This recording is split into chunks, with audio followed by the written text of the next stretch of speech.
下雨，这样的鬼天气，可真是让人燥得很。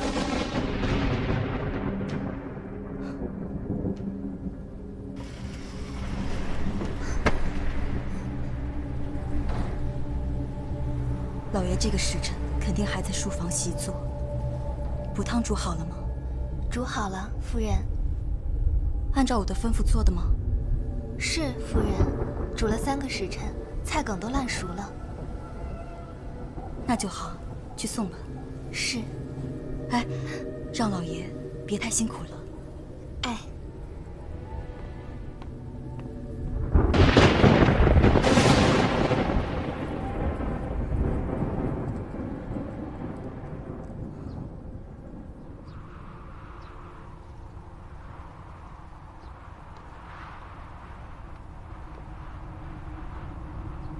老爷，夫人让我给您送汤来了。老爷，老爷。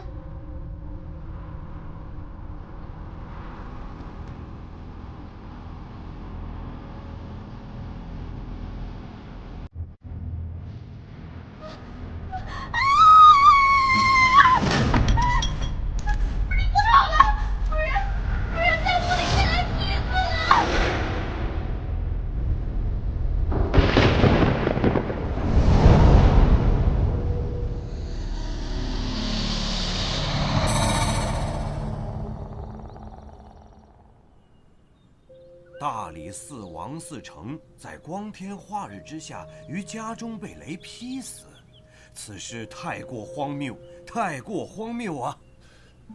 莫非这王嗣成贪赃枉法，操了天谴？休得胡言乱语！你有何证据说我大理寺官员贪赃枉法呀？我是没什么证据，可是老天爷看得真切。休得胡说！我为官清廉，就不怕遭了天谴？怎么会遭天谴呢？稍安勿躁啊！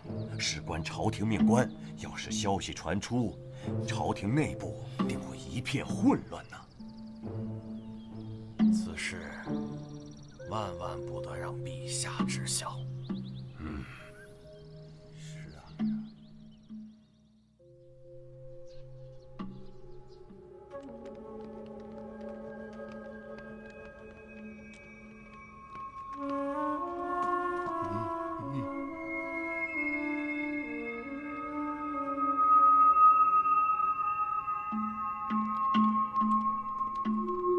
三胖，上房检查。得嘞。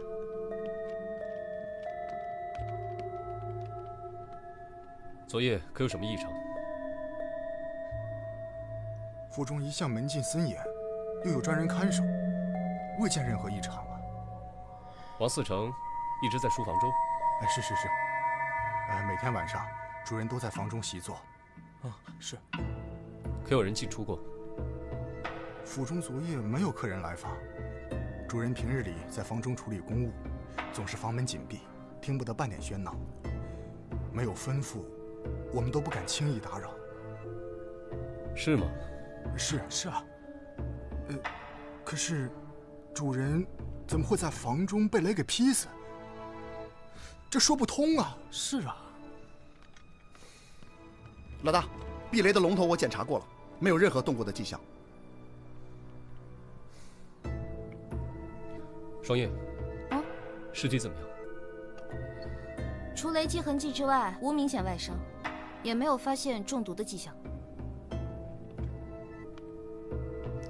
不是，双叶，都烧成这样了，你咋看出来的？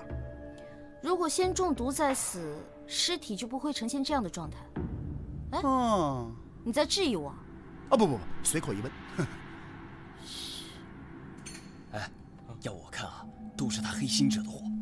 要不这雷电长了眼睛，不劈别人，偏偏进房劈他。哎，你小点声，别被夫人听见了。哎呀，不怕，他在房间里还休养着呢。再说了，实话还不让人说，平时就贪赃枉法，收那么多贿赂，能不得报应吗？哎，别说了。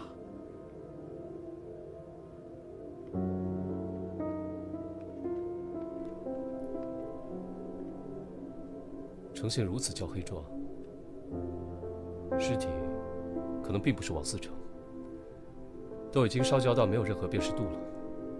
有可能被人偷换。反正要真是他就好了，贪官。哎，这人咋不穿鞋呢？哦，我家主人呐，脚上容易出汗，到了热天的时候啊，他一般在家都是打赤脚的。哦。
谢谢各位的捧场。我们的幻术呢，10文钱包教包会，上天入地无所不能。啊，变戏法的，你过来。你干嘛？我要学幻术，我要学会。15文。啊，这么多，我可没有。我告诉你啊，你要学会幻术啊，今晚吃饭1个鸡腿变3个。我钱不够，我回去给我娘讨点。你给我等着，别走啊！好，不走，你快点啊！走。你怎么来了？王嗣成前夜被雷劈死，烧成黑炭，你可知道？我们老大让你去看看。不去。老大准备了香茅烤春鸡，吃不吃随你哦。烤鸡。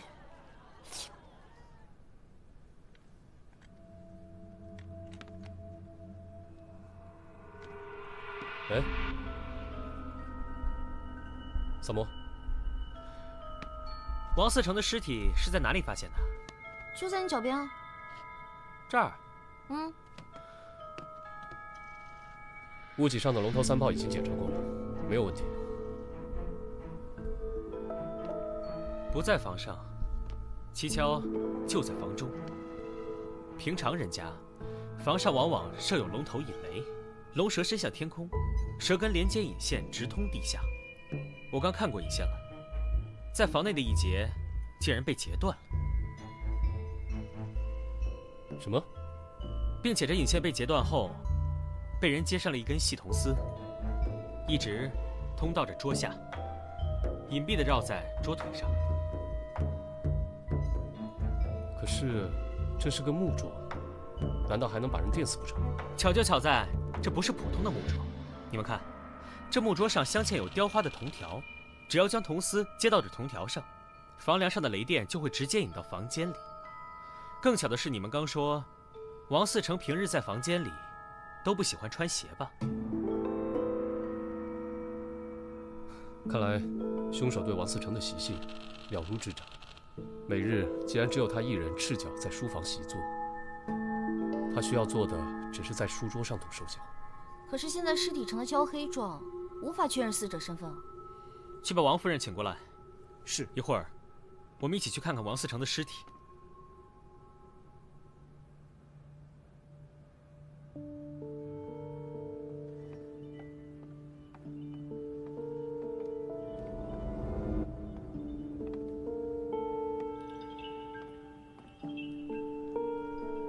萨摩，要问夫人什么，赶紧问吧。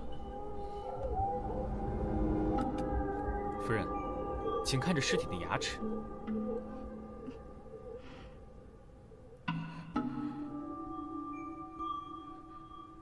是不是王思成？是他，缺了3颗牙，是景泽。你怎么知道？今天我路过厨房的时候，碰巧看到了。哎，我为了办案看的。我今天去厨房，看到了下人给王思成煮的汤，把芹菜煮烂到那个程度，说明王思成一定是哑口王。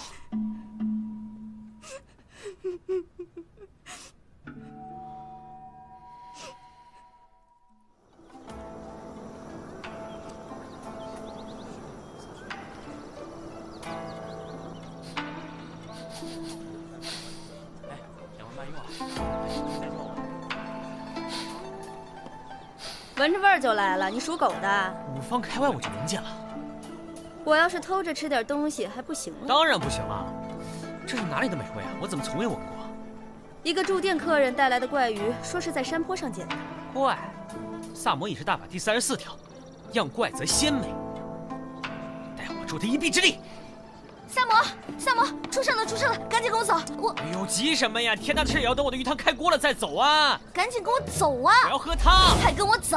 要喝汤！跟我走！喝汤！快走！汤！走啊！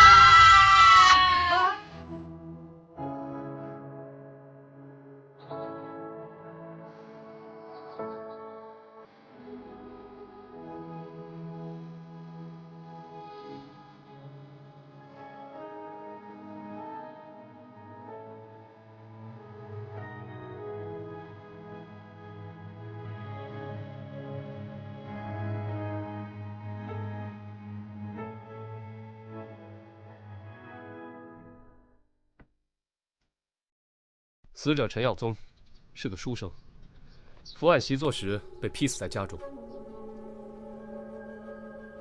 哎，这尸体可真有造型感。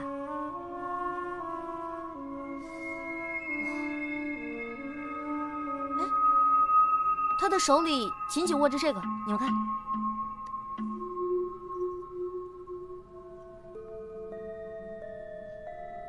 你知道这是什么吗？这书生在平康房有一位私交甚好的小燕姑娘，这东西可能是他给的定情之物吧。来人，在，去把小燕姑娘找来。是。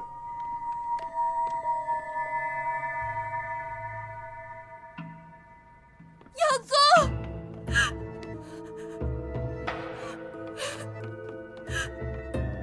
耀宗，耀宗，为什么这么狠心离开我？为什么？我问你，知道这是什么吗？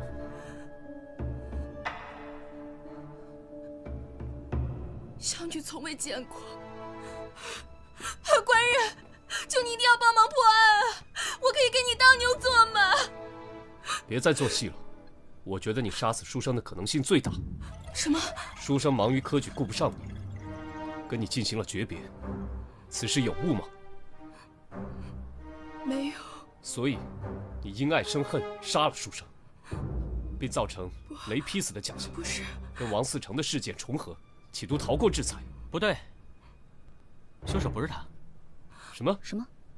他浑身脂粉香气浓，装束庄重，并且身上有很强的酒气，妆容也有些花调，头发不整，应该是在妓院招待了一晚上客人吧。并且我推测，书生应该并不是要跟小燕姑娘断绝来往，而是许诺考取功名后就回来替她赎身。你手里紧紧握着的，就是书生送你的定情信物吧？小燕姑娘，我说的对吗？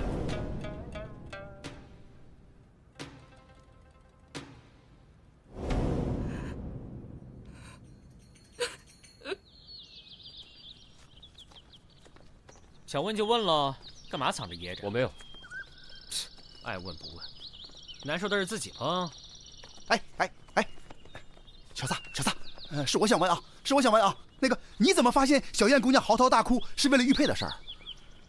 很简单，她进来的一瞬间，第一时间就是摸自己胸口以上2寸的地方，不是心口的位置，所以不是为了平复呼吸，而是说明她的胸前挂有饰物。而且王思成夫人也让我见识到了，死掉爱人的那种伤心是演不出来的。虽然我不太理解那是一种什么感觉。王思成的尸体那边还有没有发现？暂时没有。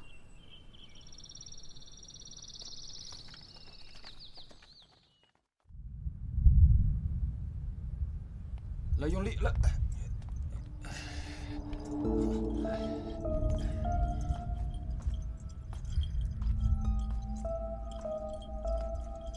你们这是？啊，朝廷下令，防火防雷。用这个？嗯。找一块4寸的鱼尾形状的铜瓦放置在屋顶上，就可以避免雷电引发的天火。你们这个不行的，不行的。东起泰山雷，南起衡山雷，西起华山雷，北起衡山雷，中起嵩山雷，五雷速发。欲请时请，真福高蒙，推前而起，混一成真。五雷，击毁皇宁，阴云变化，后见群庭。福气之突发扬声，声雷急速行，气急如律令。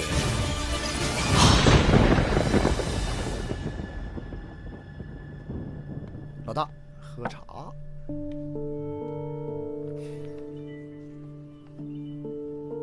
如果按照萨摩所说，可以排除小燕作案嫌疑的话，就要从别的地方入手了。大理寺城、书省，这2个案子，这2起雷击事件发生的时间相近，案情相似，想必必定有联系。紫苏，你回想一下。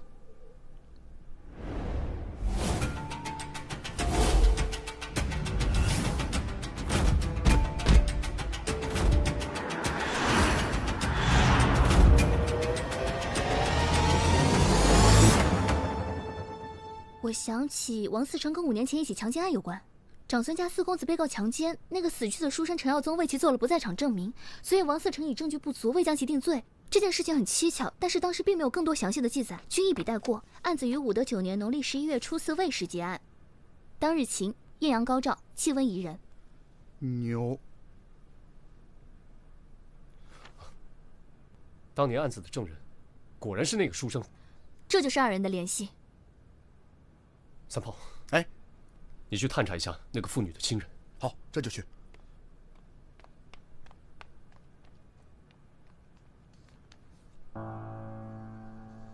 我打听到了，那件事情发生以后，那妇人的丈夫一直在长安城以卖鱼为生，他的家就在这里。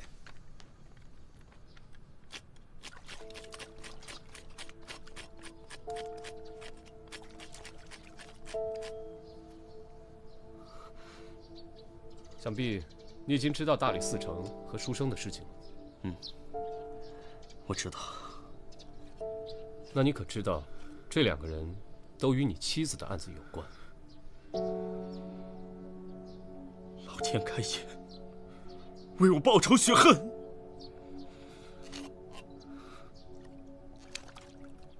那件事情发生后，素英整天以泪洗面，告诉我他已经不再是当年的人了，让我写休书休了他。每天洗好几遍澡，一遍遍冲刷自己的身体，都搓掉了一层皮，还吵着喊着自己脏。有一天，我从鱼市上回来，苏英他就上吊而죽，身上的皮还都是烂的。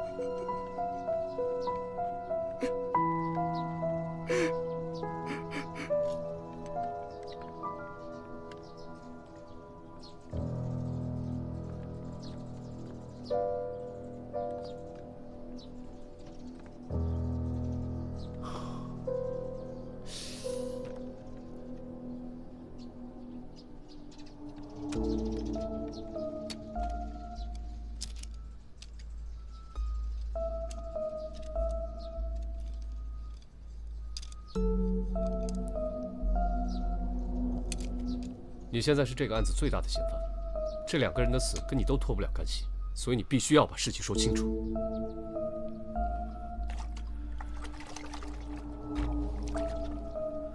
如果有可能，我真想亲手杀死那2个畜生。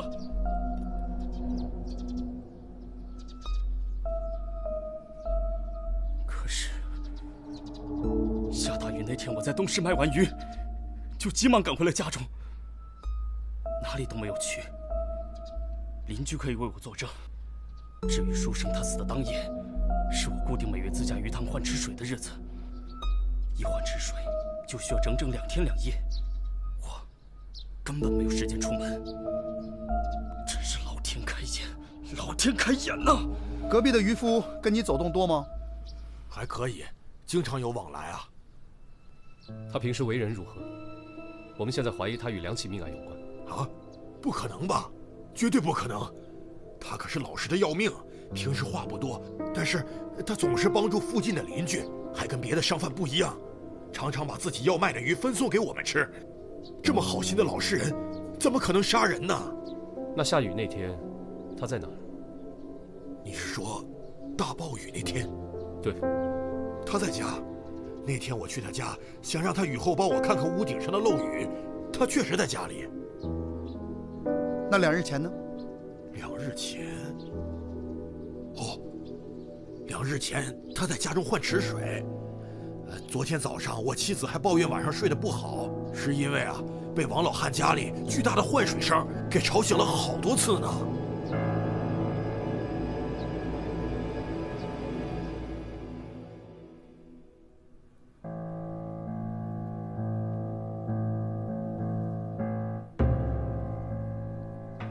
有什么进展？书生的口、鼻、脏器内均没有发现灰烬，也就是说他是死后被焚尸的，身体内也没有中毒迹象和外伤致死的状况，心也是麻痹状态，所以说应该就是雷劈致死。可能是我们想太多了。哦，还有，他手上握着的铁牌除了纹样奇特外，没有其他发现。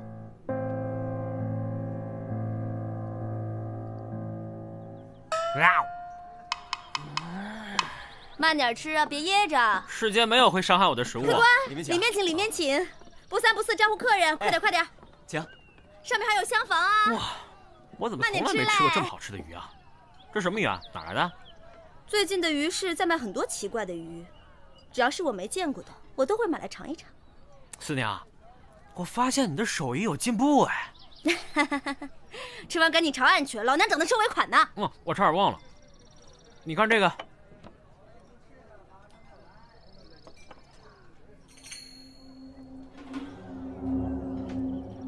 这个东西，我知道是谁做的。你知道？我找他做过暗器。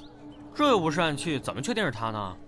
因为全长安城能铸造这种铁具的人，只有他一个。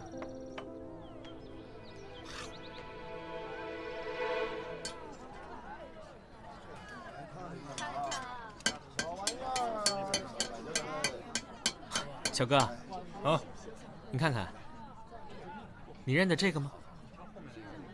出自我之手，怎么不认得？那你可还记得你把这个铁牌卖给了谁吗？这种专门定制的铁牌，我只做了2个，都卖给了一个从吐蕃来的巫师。谢谢啊。好，都卖给了从吐蕃来的巫师。我也听坊间百姓说过，这个巫师通晓雷电之术，还知道大家如何安装避雷装置。要利用这一点和巫术来杀死大理寺丞和书生，都再容易不过。没错，吐蕃向来和我大唐战火不息，近来局势更是紧张。也许巫师正为该国派来的杀手，先灭大唐官员和才子，然后灭国。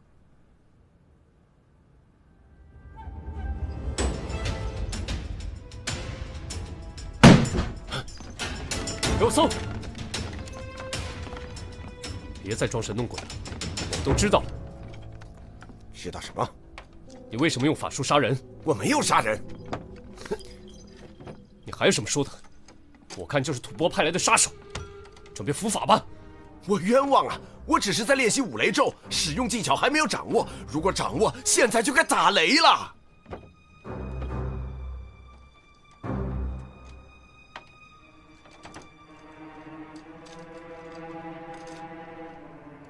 还敢狡辩？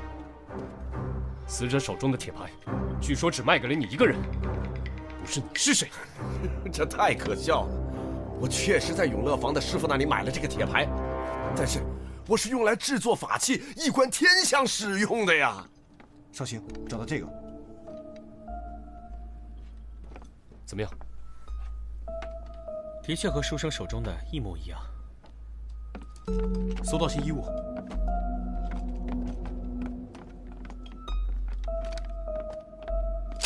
还有活鱼。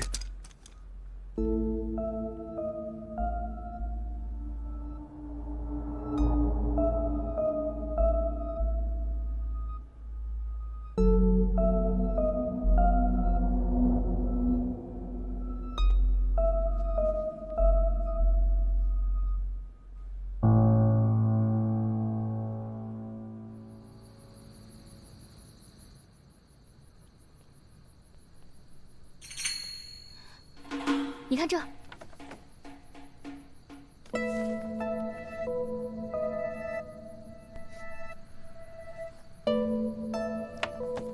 也就是说，当年的案子，为长孙公子作证的还有一人。对，宣化坊的一位素商。走，他会有危险。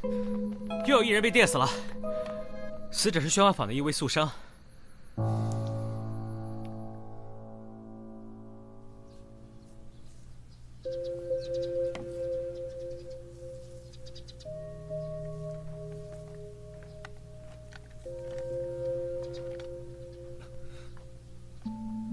你们怎么又来了？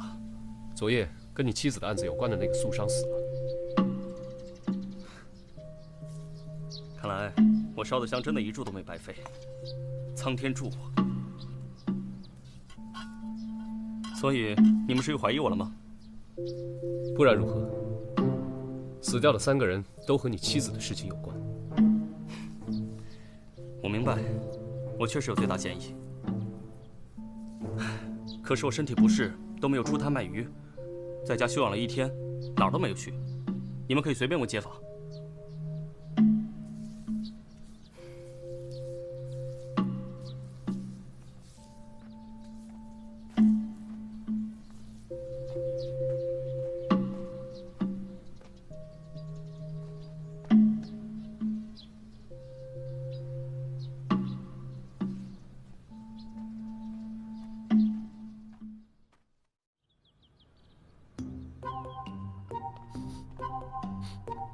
来，老大，喝鱼汤。这鱼汤可炖了很久哦。哎，你傻呀？嚯，是挺烫啊。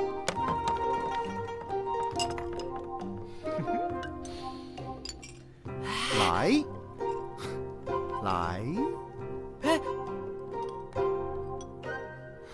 鲜，哦，刚才我听说呀。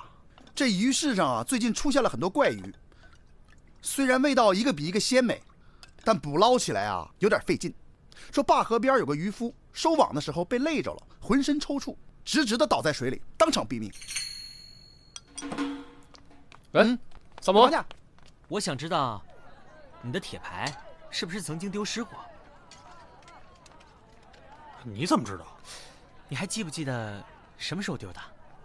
上次给巫师做铁牌时，刚做好2个就发现不见了。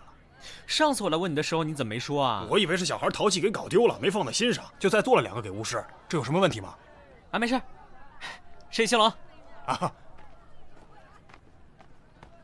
大人，我是长孙家的下人，我家公子失踪了，夫人在家中一病不起，派我来告诉你们。天哪，他不会已经死了吧？肯定是死喽，不然怎么会平白无故消失呢？我明白了，你们跟我来。去哪儿？去拯救公子。他还没死吗？还没死，快，再晚来不及了。我可不去啊！你为什么不去？我不理解为什么要救长孙公子啊？他难道不是最应该死的吗？我们都不要去救他，等他被杀死吧。滔天罪行也应该用律法，也只能用律法来解决。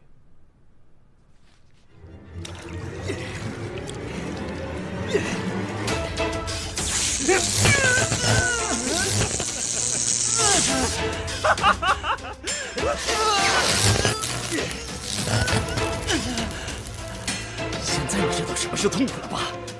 去死吧！不要！不要！不要！住手！闭嘴！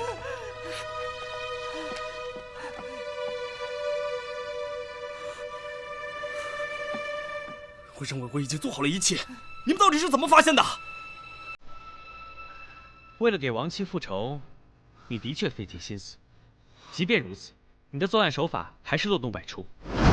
三炮告诉我，最近有渔夫因捕到怪鱼被累死，那是谣传。我在鱼市了解到的事实是，一位渔夫捕捉到了一种名叫电鲶的鱼，他不幸被电鲶电击而死，而这种电鲶正好满足了你复仇的需求。三炮在你的家里发现了吐蕃的法术竹简，说明你与吐蕃巫师有来往。我们搜查了巫师的住所，他的衣物都破烂不堪，鞋底也快被磨破，可见生活定十分窘迫。我看到他画的五雷符咒是错的，说明他确实不通术法，但他知晓些万物之理。还有活鱼啊！我们在巫师家还搜到了活鱼。巫师供述说，你在贩鱼的途中与他结识，得知巫师喜欢吃鱼，你就经常带着捕来的鱼去拜访他，他便授予了你一些引雷制电的原理。后来你得知巫师在铁匠处定制了小铁牌做法器，所以你趁铁匠不备偷走铁牌，用铁牌作案，并故意将其留在案发现场，栽赃陷害于吐蕃巫师。作为一个渔夫，你经常宿渔到那些官员府邸，跟下人们混得熟了，甚至可以随意出入戒备森严的王嗣成家，对王嗣成平日的起居作息自然也是了如指掌。你伺机潜入王嗣成书房，将避雷的铜线连接到有铜条装饰的桌子。雷雨之日，王嗣成赤脚在书桌前习作，便出现了在房内被雷击致死的怪象。杀死书生时，你将水之中养的电鲶放在水缸里，并用板车拉到书生家，在书生睡梦中将绑有铜线的铁牌放在书生手里，然后把铜线另一头放入充满电鲶的水缸之中，书生当场被电死。然后你放火烧尸，再将其放回床上，营造与王嗣成一样在室内被雷劈的假象。行凶后，你把电鲶弃在了山坡上，以为会有畜生吃掉。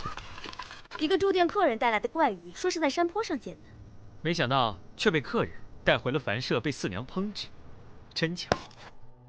再说说你的不在场证明，书生被害当晚，你说你在换洗水池，邻居作证，听到换水动静很大，那声音我在鱼市里也听到，是鱼翻腾的声音。这种体型硕大的电鲶需要大量的小鱼作为食物。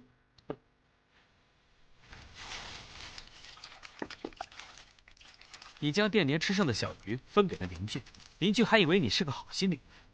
你杀掉了王嗣成和书生之后，我们找到了你，你觉得事情快要败露，遂将素商杀死。从现场的痕迹和验尸结果推断，你杀死素商时异常仓促，手握木棍或木板，将其头按在了装有电鲶的水缸中，电死、烧焦。我在案发现场发现了大量的血迹。你说你当天生病没出门，可是为什么你的鞋子却全是泥巴？院子里装鱼的板车也是湿漉漉的，你有什么要反驳的吗？哼，我佩服你。不过，我的报复计划也快要完成了。没错，就是我杀掉他们。可他们都该死，都该死！那个软弱的书生，目击了苏银被这个混蛋强暴。但是却位于强权，而做了假证。苏生当时在旁边戏谑嘲弄我妻子。王嗣成收了这个人的贿赂，而把案子压了下来。这些人都应该受到雷公的制裁。那个死去的渔夫，是我一起打鱼的朋友，就是死于电鲶击中。于是，我就萌生了这种方法复仇。现在就差最后一步了。我现在就要亲手杀死这个畜生！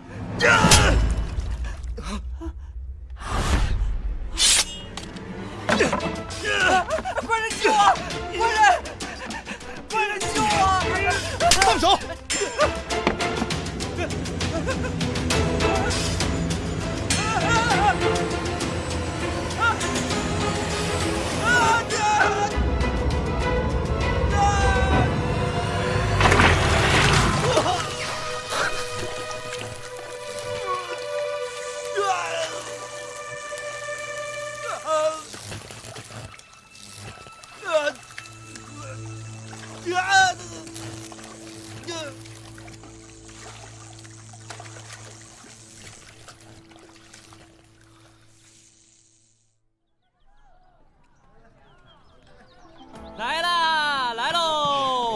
久等了，久等了。哦，来！哎，我告诉你们说啊，以后呢，你们再也不能说我萨摩多罗，只认钱不认朋友了啊！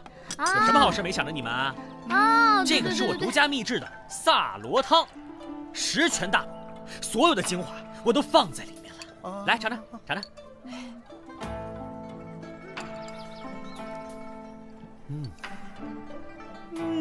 不错哦，真好喝。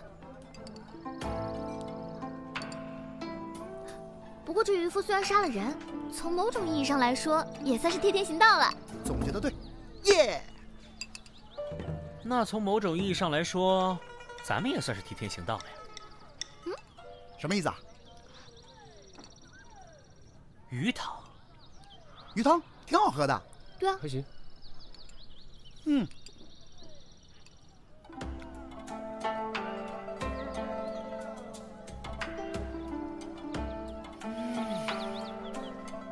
真鲜。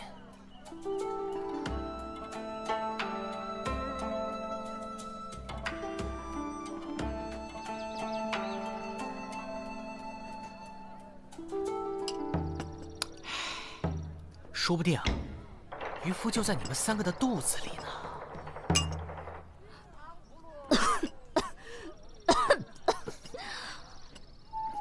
萨摩多罗，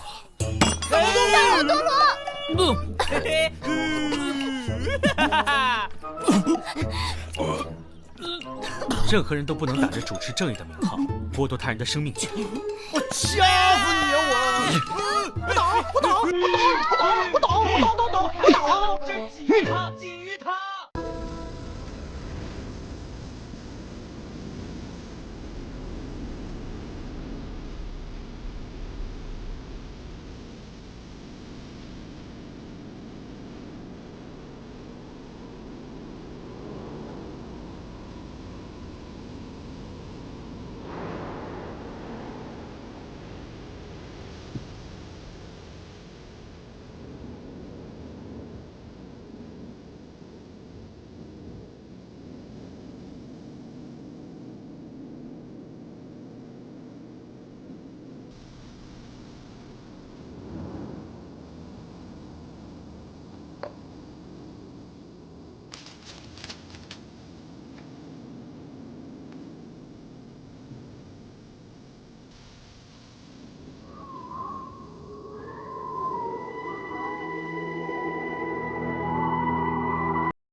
姑娘，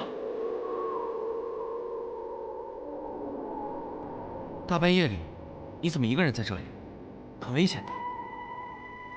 啊，冒昧了，在下宁采臣，请问姑娘芳名？公子难道不知道这厮闹鬼吗？平生不做亏心事，半夜敲门心不惊。我叫聂小倩。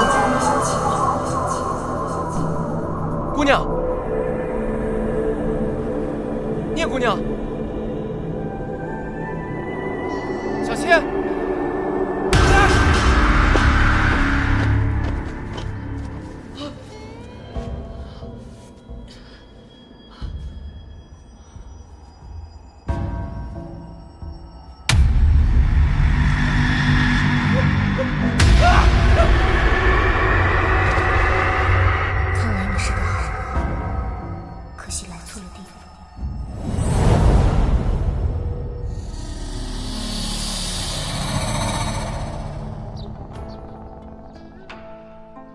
1命2运3风水4积功德5读书6名7相8敬神9交贵人10养生11择业与择偶12趋吉要避凶。这位先生，能算命吗？你呀，不能再找人算命了。啊？你看，人生下来呢，有个命，命是定下来的，是前世的善恶决定的，和这一世的善恶无关，改不了的，算出来也没用。这一世的善恶改变了的是运，但运不是那么好改的。这样吧，你给我200，我保证你逢凶化吉，从此无忧。不是，200文就能改运，有那么神吗？那当然啦，去年小女子幸得这位先生相助，嫁得如意郎君，如今是特地来谢谢这位道长的。哎呦，这位道长啊，厉害得不得了！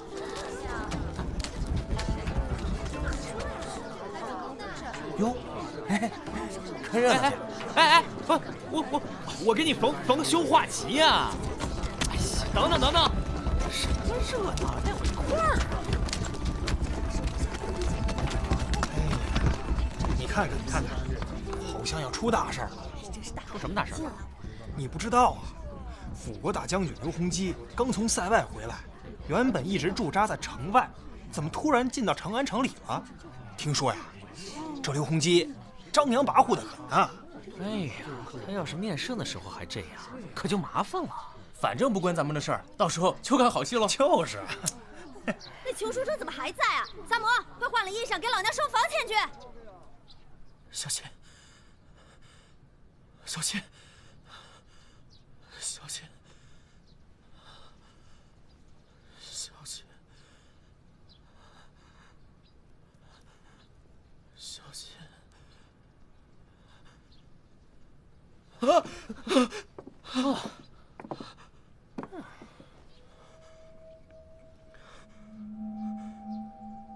小生宁采臣，你们是？这里是长安城，我叫公孙四娘。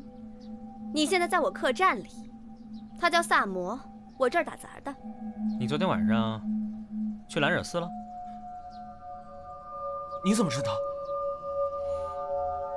你衣服上扎满了麻黄，这种植物洗干，那附近的山上只有兰惹寺里长满了麻黄。兰惹寺，干尸，兰惹寺里有干尸。干尸？小生不敢说谎，兰惹寺真的有干尸。看你年纪轻轻的，别学人家装疯卖傻。住店钱不收你的了，既然你已经醒了，就早点搬出去。我没装。兰惹寺还有个女子叫聂小倩，你们找到她没有？找到她没有？你大晚上的在兰惹寺碰到个女的，不是人吧？是女鬼吧？我听说呀，兰惹寺的女鬼专门吸人血，把人活活吸成干尸。伙计说你在这里，有急事，扫毛跟我走。什么事儿啊？北村村口死了人，赶紧跟我们去看看。又是北村？啊？那，这个家伙也是今天早上北村村口来的。他是谁？啊，他叫宁采臣。这书生昨晚去兰惹寺了，早上昏倒在北村村口。一个马队路过，把他捡回了长安，丢在我店门口。就是那个闹鬼的兰惹寺？啊，对，干尸，兰惹寺有干尸，真的有干尸。干尸！哎呀，嚷一早上了，非说是兰惹寺有干尸，干尸把你搁在村口，等着路人来救啊。干脆你们把他带走，让他帮你们找干尸。这是办案，又不是郊游。反正我不管，要我去的话，我必须把这书生带着一起去，否则我就不去了。哎，你萨摩，你说你……好吧，都去，快一点，子素、双叶都在村口等着呢。别怕，他们比僵尸厉害。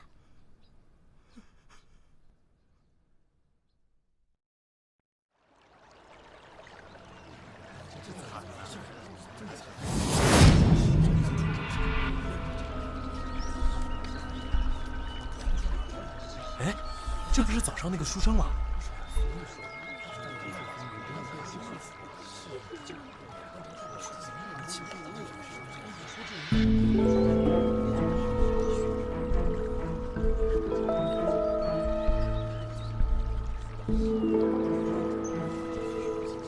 这谁啊？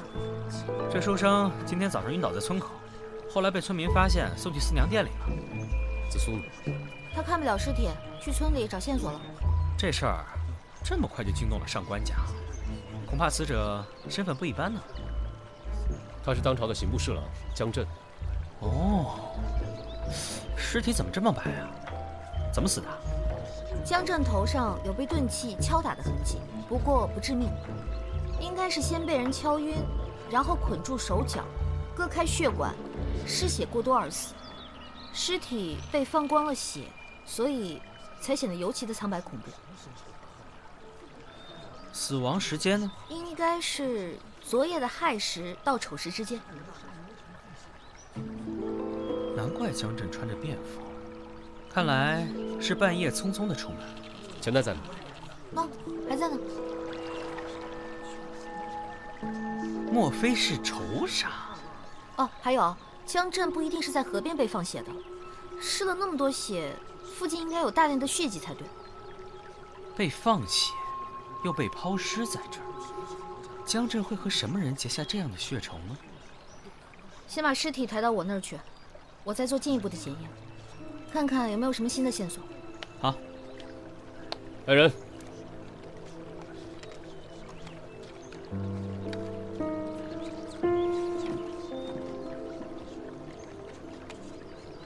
等等，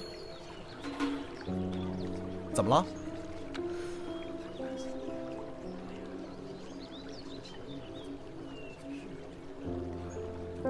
麻黄草，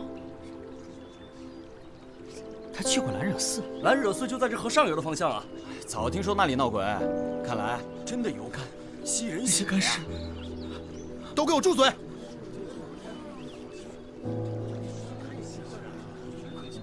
看来确实得去一趟蓝惹寺。好啊，那么我们就一起去蓝惹寺一趟。走吧，书生，带我们去找干尸啦！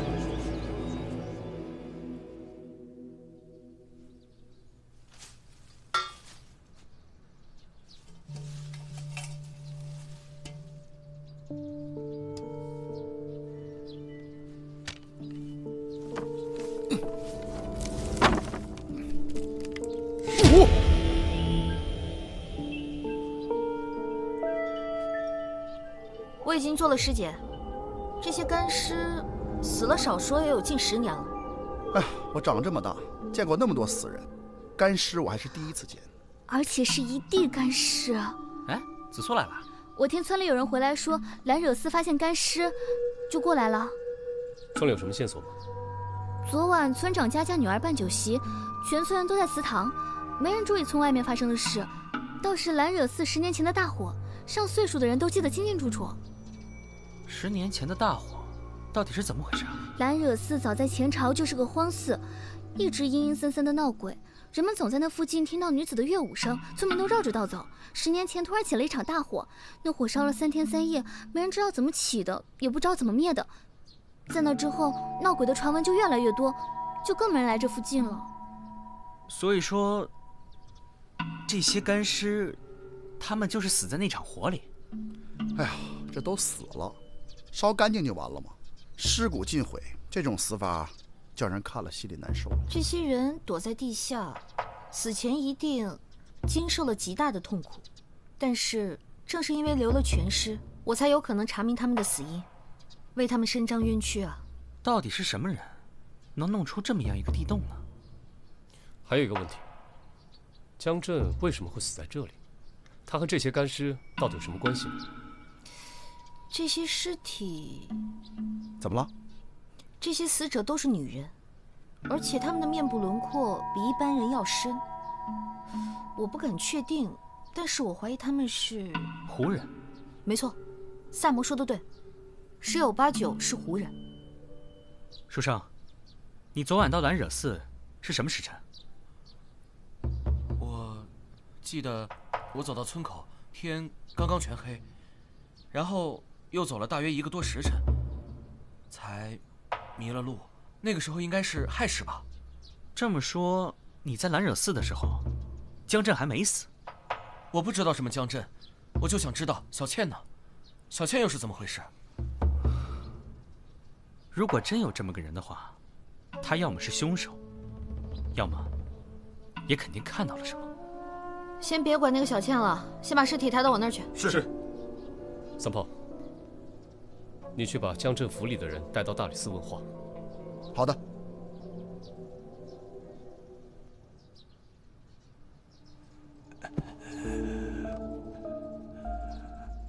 老夫是江侍郎府上的老仆。你最后见到江侍郎是什么时辰？我最后一次见到主人是戌时，主人说要睡了，他把所有的下人都支开了，没有人知道他是什么时候出的门。你又知道些什么？小的昨天晚上亥时去上茅房，看见主人站在房门外读一张纸条。等我从茅房回来的时候，又看到主人从房里出来，神色担忧，放了支信鸽。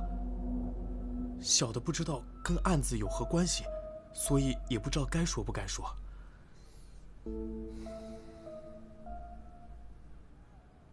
喂，大清早的又去哪儿鬼混啊？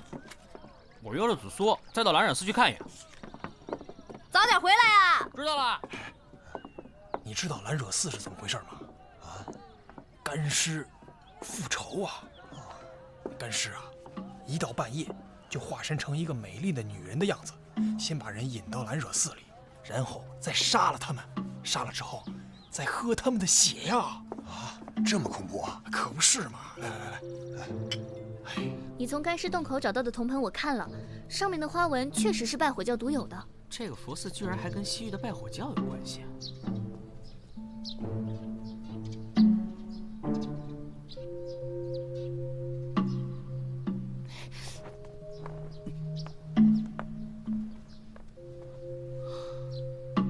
嚯，居然拍了这么多人把守蓝惹寺，也太夸张了吧？怎么了？你没事吧？哎，这地上的东西好像不是石头啊。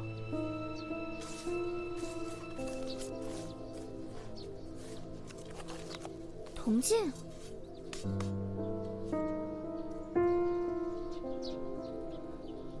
还有个耳环。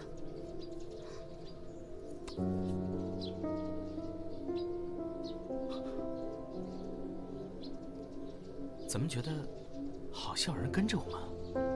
有吗？走吧。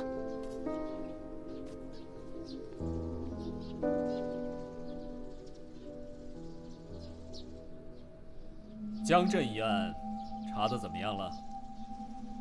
回陛下，臣正在尽力破案。朕还听说，郊区的古寺里发现了数具干尸，闹得长安城上下人心惶惶。依微臣所见，这两个案子恐怕有所关联。哦，陛下，干尸案事关胡人，应转交给萨保府处理。莫非康公是觉得李某查案不力，才要把案子揽入自己手中？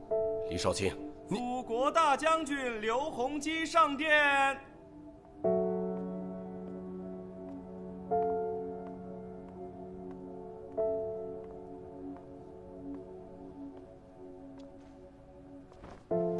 陛下，臣来晚了。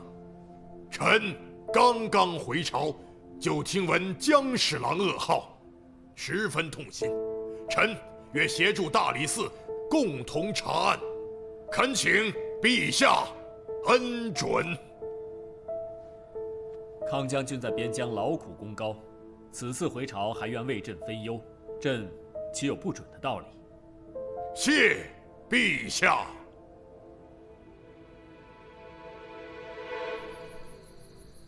岂有此理！刘洪基还没通过陛下的同意，就直接把自己的人驻扎在蓝惹寺了，而且还态度蛮横。今天上朝的时候，那个萨保康广达也很奇怪，急着要把干尸案往自己手上揽。这刘洪基和江镇是同一个地方来的，这中间到底有什么关系？哎，大家都饿了吧？晚饭马上就好啦。这城里的传闻可是越来越离谱，有说女鬼吸血的，有说干尸复仇。哎，你们什么时候能破案啊？这会不会是拜火教的什么古怪习俗？我在这间客栈这么久，可是见过不少拜火教的，没听说过有把人烤成干尸的。没错，我也觉得和宗教祭祀没有关系。今天我和紫苏在蓝惹寺寺边上，又挖出了一面铜镜和耳环，线索越来越乱。看来，这个寺的过去才是关键所在。但是现在兰惹寺被刘洪基的人把守着，也没有办法靠近啊。人是铁，饭是钢，发愁有什么用啊？吃饱了才有力气破案呢。哎，怎么还没好啊？不三不四，怎么那么慢？哎，书生，你什么时候醒的？昨夜回来就睡到了现在，刚起。你等会儿，昨天一天也没见到你说的小倩，你不是在编瞎话吧？恐怕真的是我的幻觉吧。哎，外头宵禁了。我门口透口气。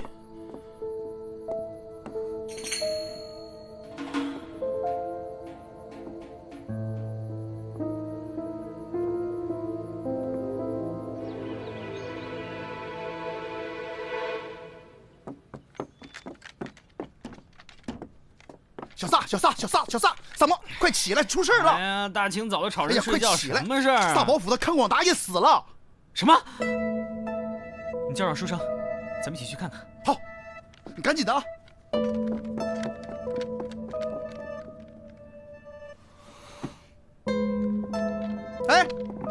哎，正找你呢。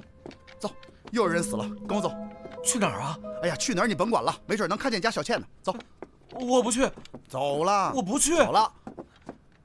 都说了我不去了。走。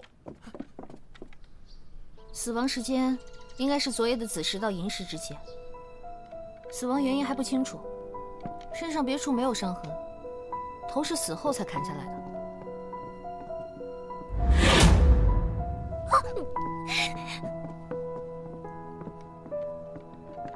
什么情况？尸体下面有麻黄，又是兰惹寺。哎，他怎么也来了？还不是萨摩非让我把他拽来。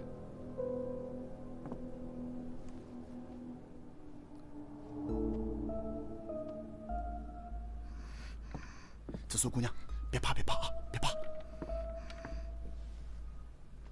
这是什么？不清楚，好像是被什么虫子咬过。奇怪，今天不上朝，他为什么穿着朝服？我一会儿过去看看。什么事？说。回禀官人，主人干嘛吞吞吐吐的？说。既然主人已经过世了，老奴也管不了那么多了。主人生前有个库房，专门存放别人送来的礼。刚才丫鬟过来说，见库房门虚。那带我们去看看吧。好，走。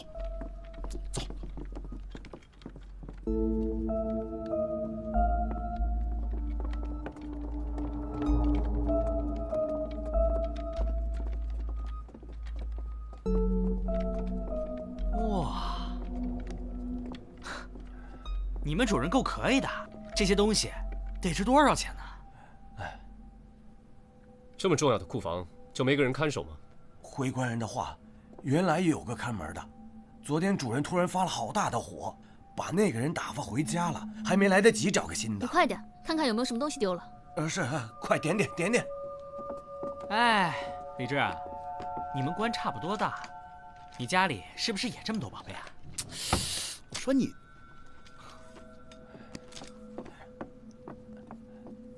少了什么东西？回官人，珠宝摆件都没有少，唯独少了3幅陆探微的画。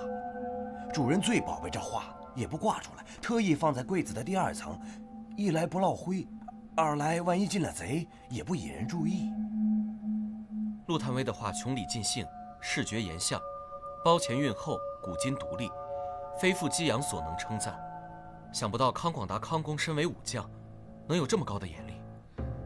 这锁是用钥匙开的，这府里有多少人有这房间的钥匙啊？回姑娘的话，这库房的钥匙，只有主人和我2个人有。就你们俩有？哎呀，老奴对主人忠心耿耿，别无二心呐。况且老奴手无缚鸡之力，怎么可能杀死一个壮年男子，还把头砍断呢？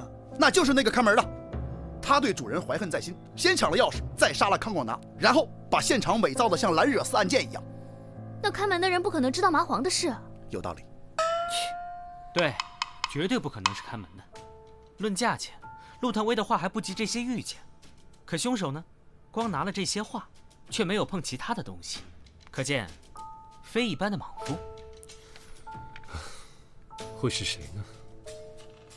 先回去再说喽。请。来，客官里面请。吃饭。来，请。书生呢？被萨摩硬拉去看了个无头尸体，回来就发了烧，房里躺着呢。江震死在兰惹寺，什么人能半夜把他从府里叫到兰惹寺去啊？不明白。另外，你们说这个凶手为什么要大费周章地把康广达的头砍下来？都不明白。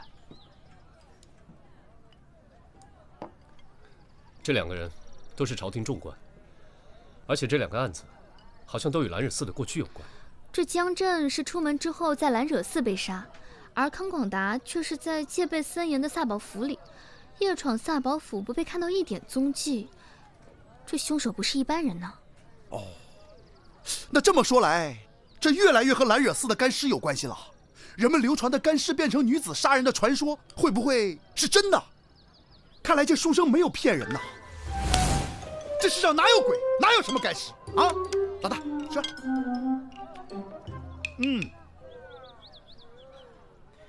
还有个地方很奇怪，如果是仇杀，那么杀康广达的人，为什么要拿走那些画呢？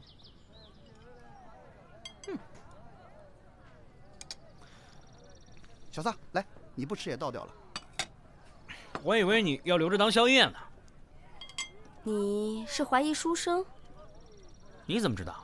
别人我不了解，你我还不清楚吗？你硬拉着他去看死人，肯定是想看看他的反应。哦，你也看出他说谎了？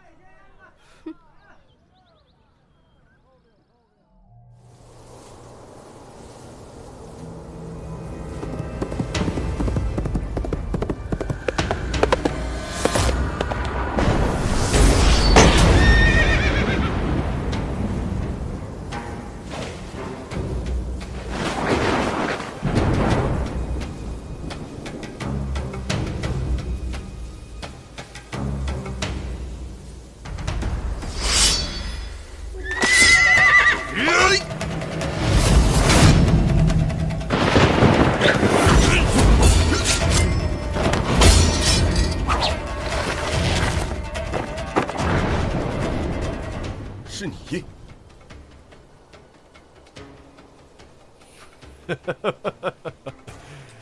没想到这么多年过去了，你还是那么胆小怕事。你懂什么？我这叫赢者保身。保身？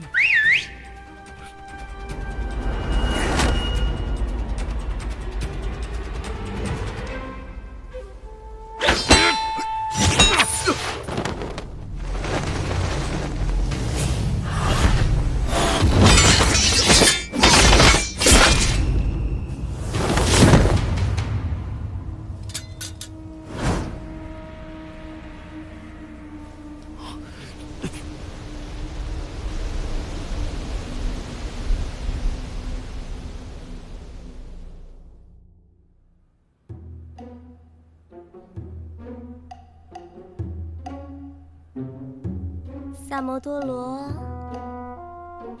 萨摩多罗，萨摩多罗。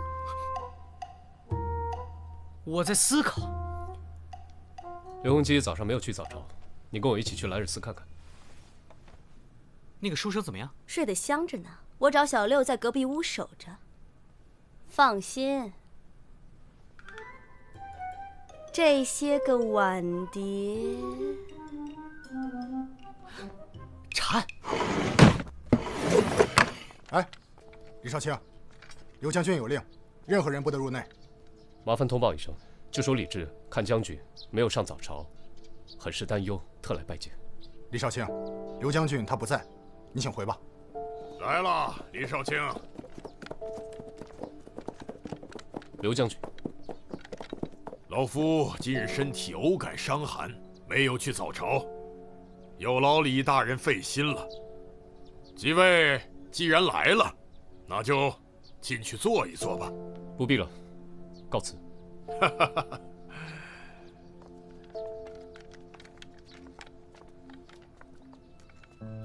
简直太目中无人了吧！啊，见到我老大连马都不下。不是他不愿意下，恐怕是他站不了。为什么？他腿上渗出血了。你也注意到了？看来刘将军刚和什么人打了一场，肯定不是塞外的旧伤。看你挠了一路了，怎么了？啊，我那天去过江府下人房以后，好像被什么虫给咬了。给我看看。啊，看，特别痒。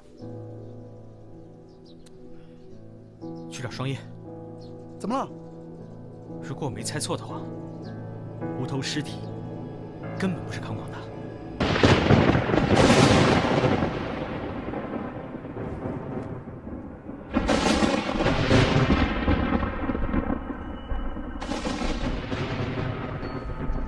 一个养尊处优的五品官身上，不可能全是虫子叮咬的疹子。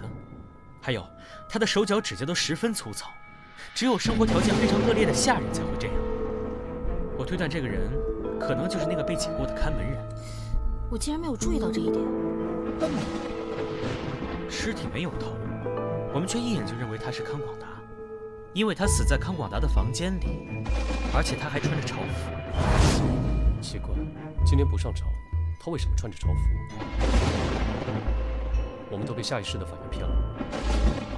虽然发现了细小的可疑之处，却没有最早的定论推翻。什么人会想要伪造康广达的死？还记得当时紫苏说的吗？夜闯萨宝府却没有被看到一点踪迹，肯定是个高手。要是他，根本不必潜入萨宝府杀人呢。还有，这个人精准地拿走了陆探微的画，是他自己。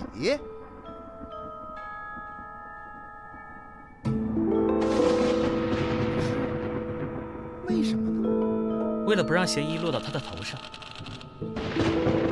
这江震也是他杀的，可他为什么要杀江震呢？这个我还没想清楚。但是我觉得，可能跟蓝惹寺过去的秘密有关。三炮，你去趟康府，要几张康广达的画像，明天就带人全城搜捕。好。案子终于破了，我们去四娘店里吃饭去。好主意。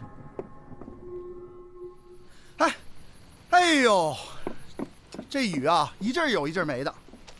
哎，幸好这画像没湿啊。哎，怎么回事啊？案子都快破了，还吃不下去啊？我觉得还是有很多地方想不明白。等雨停了，叫三炮把康广达给抓了，一切不就明白了吗？那书生呢？在楼上呢。我去看看他。来吃饭。书生，我们一起在下面吃庆功饭，你要不要一块来高兴高兴？什么？凶手抓住了？还没有，不过我们已经知道是谁了，明天就要开始全城搜查，你来不来？来。书生，下去一块吃饭吧。啊，不了，我想把这本书给读完，你们吃哈。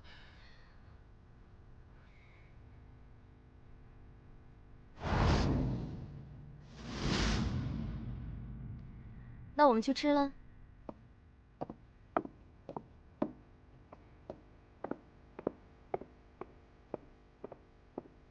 就你呀，信不信？分分钟给你拿下！等我哦。少卿，少卿，又有人被放血死在北宋河边了。什么？他，就是他！啊！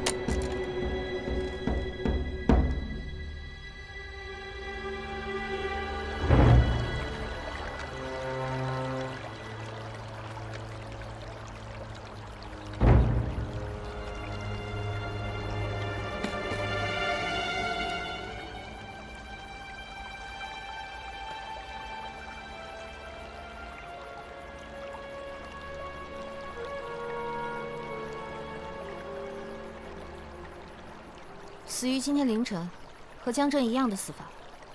杀死他的和杀死江震的凶手一定是同一个人。难道我们一直都想错了？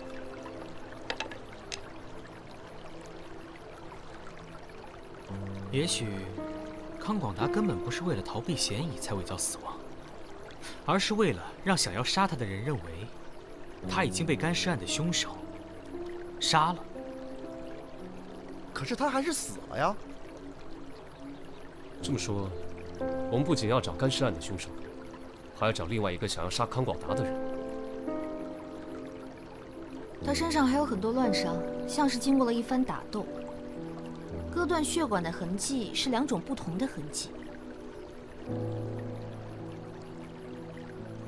打斗？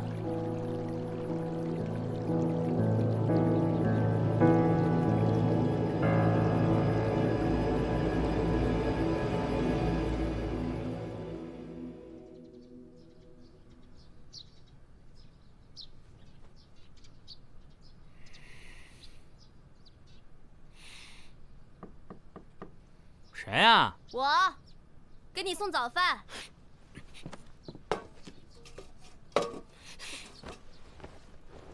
进来吧。你这猪窝呀，也不收拾收拾。给你猪食。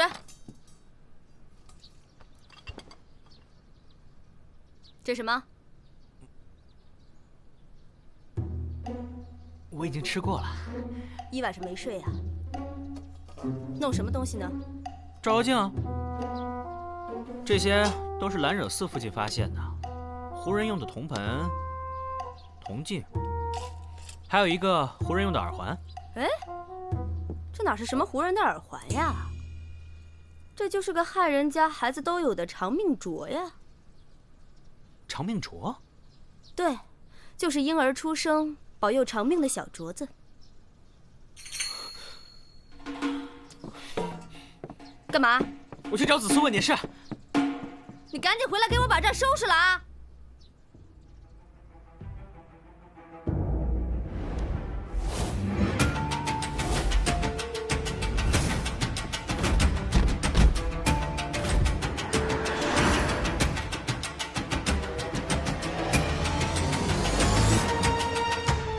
找到了。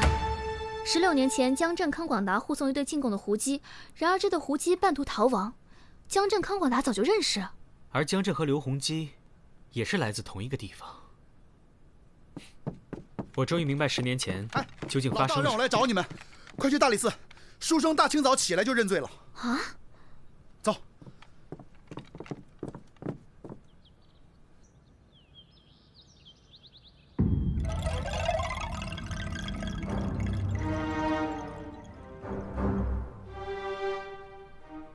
宁采臣，你可知罪？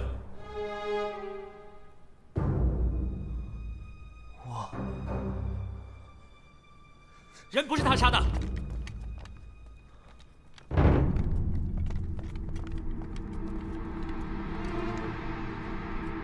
人不是他杀的，此案另有隐情。都是我杀的，江震和康广达都是我杀的，定罪吧。那你说说看，你为什么要杀他？回答我，你杀他们的理由是什么？我没必要告诉你，是根本没有理由啊。你一个外地来的书生，刚到长安，能与他们有什么恩怨？你看看你自己，弱智仙仙，你有什么能力杀死2个武将？纵有可疑之处，但完全不足以让人相信你是凶手。你在替谁认罪？屁屁屁屁，谁？昨天夜里，我和四娘叫书生下楼吃饭，看到书生胸前有一滩水渍，可是书生的鞋却是干净的，这说明有个人偷偷进过他的房间。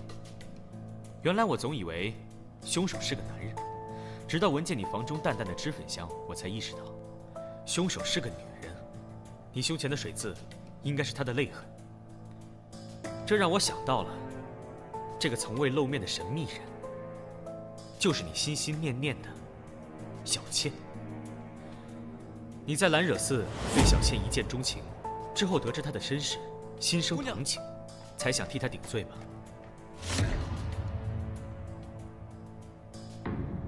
彩晨，彩晨，小倩，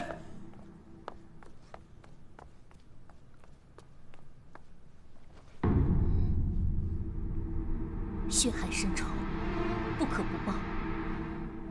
所有的事情都是我一人所为，与宁采臣无关。姑娘，你到底有什么仇怨，要残忍地杀害这么多人？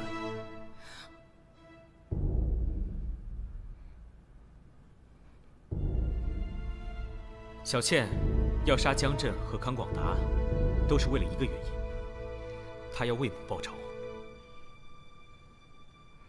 16年前，曾有一对进贡的胡姬莫名失踪，而当时负责护送的正是江震和康广达。不难想象，他们为了一己私欲，把胡姬私藏了起来。但不知何时，胡姬搬到了兰惹寺里。我和紫苏在兰惹寺附近挖出了一些胡人的东西。一开始我以为那些只是些胡姬的配饰，直到色娘提醒我，那里面有一只长命镯。我这才想到，在大火中死去的胡姬们，可能有后代复仇，对吧？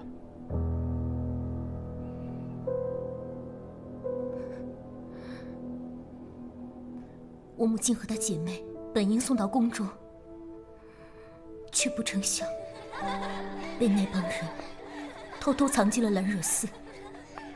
从此，兰惹寺变成了这些高官淫乐的地方。直到某天，我娘怀了我，在姐妹们的帮助下，偷偷生下来，养在地洞中。我5岁那年，在后山摘果子时，寺里起了大火，所有人被活活烧死。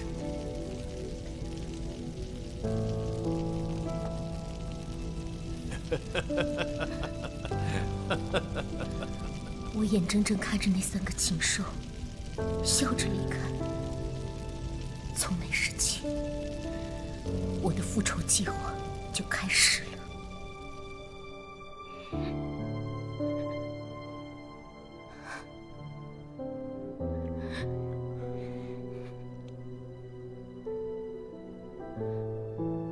好了，这一切既然都是聂小倩所为，那么你们放了小倩吧，她只是给她的母亲报仇啊！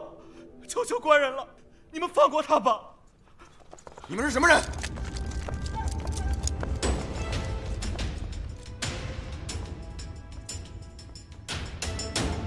来人，把这2个人都绑起来！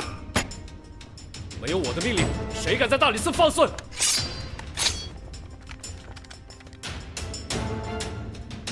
刘将军，欢迎您旁听。萨摩，继续。康广达生性胆小多疑，他害怕杀死江震的人杀掉自己，更害怕被另外一个人灭口，而那个人就是你，刘洪基大将军。你这是满口胡言乱语！刘大将军曾任晋阳令，而江震也恰恰是当时的晋阳公副监。你们都是一个地方来的，一起干这样的勾当并不奇怪。江震死前发了一支信鸽，而第2天你就进了长安城，一上朝便向陛下要了这个案子。这一切，难道只是巧合吗？口说无凭，你们有什么证据？证据？小倩就是最好的人证。他有2条命案在身，他的证词如何取信啊？给我拿下！要抓我，所有的事都是我做的。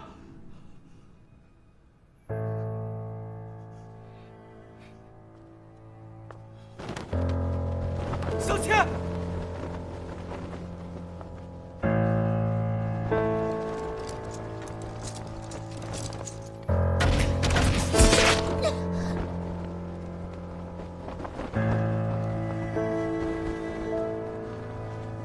小倩。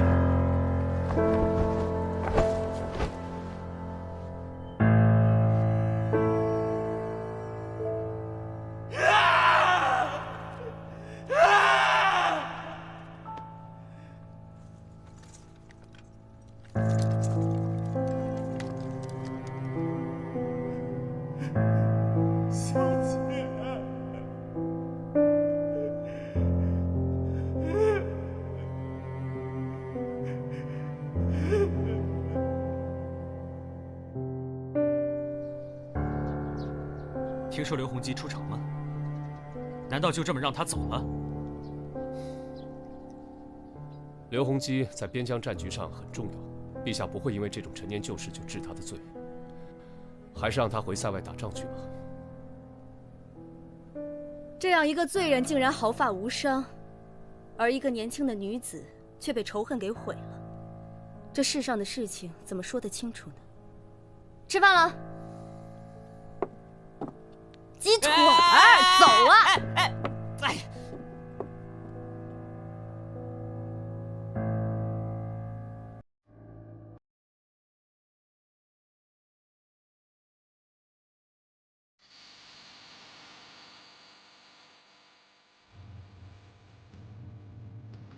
大家小心点。子苏，你小心点啊！兄弟，咱都小心点啊！好。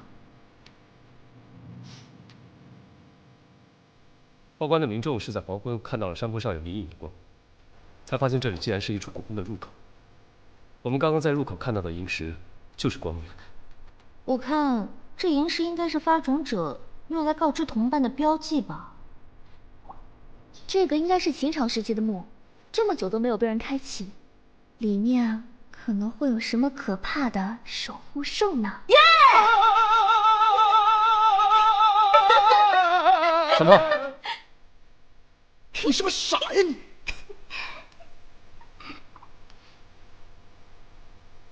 哎，我说子苏，你刚才说这墓是秦朝的，你是怎么看出来的？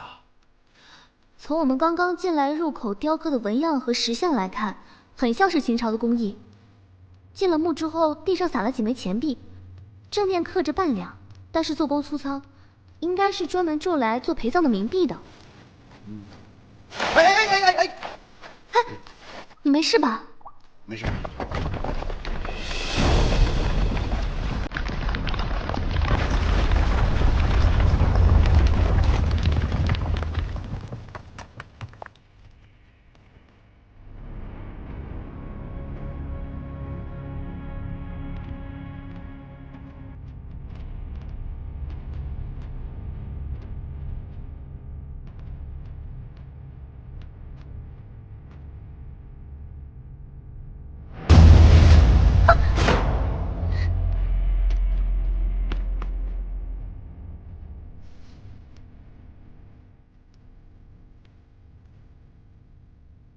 这里能保存得如此完好，就证明还没被人开启过。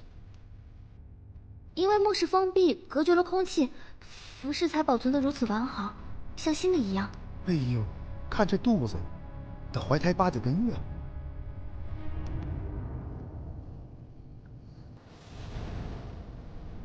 啊，你们看！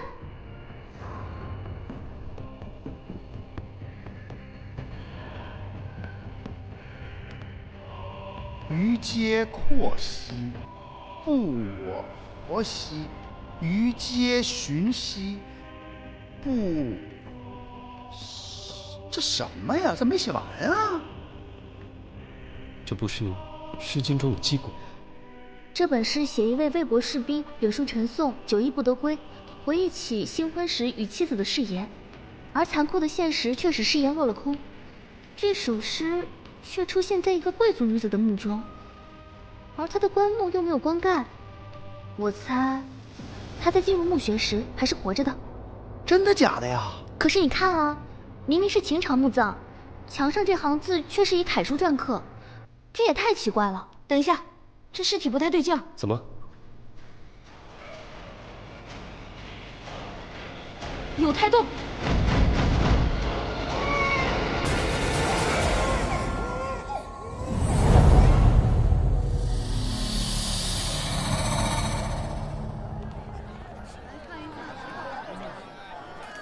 哎，会不会走路啊？真是。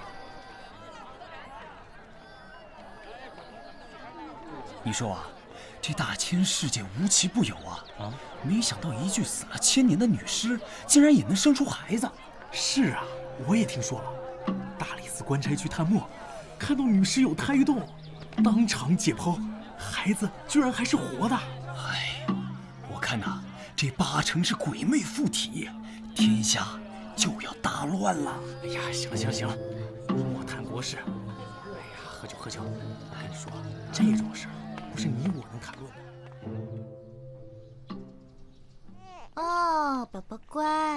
哦，你看，宝宝乖。呜，你看。双叶，你干嘛呢？我逗他玩呢。你这么逗，双叶，你怎么把孩子抱这儿来了？这儿玩具多呀。这啥玩具？有你这么哄孩子的吗？啊，连个保姆样都没有。你来啊！哎，来看我的小白牙，小白牙。哎，什么呀？咱们都不会照顾孩子，把他留在这里，也不是个办法。那他怎么办？他母亲死了，家人也不在，谁来照顾他呀？这么小，要不咱们一起照顾吧？好，好，好，好，哎，就把他当做咱俩的孩子呗。啊？咱们大家的孩子一起照顾，好不好？好不好？别说那没用的，咱们现在连他到底是谁都不知道，他是怎么在一个从未开启过的古墓中活下来的？这我就不知道了。母体当时看起来很像干尸，子宫却还有羊水，太不可思议了。我觉得呀，这孩子是不是他在古墓里吸收日月之精华啊？不对，古墓里没有日月，那就地气之精华，靠，都吸到他身上了。要不然咋解释呢？你们说啊？哎，你看他是不是同意了？是不是？什么咔日月精华呀？这一听就不靠谱。但是我又没有证据反驳呢，是吧？这样吧，啊，我去请我的师傅下山，让他来反驳你。行，你让他来啊，你让他说服我。李少卿，有信使来报。带进来。见过李少卿。你是？小的是刑部郎中萧松元府上信差，主人近日亲临长安，特意派我来向李少卿问好。还有一事，萧郎中听说少卿接了千年古婴的案子，不知进展如何？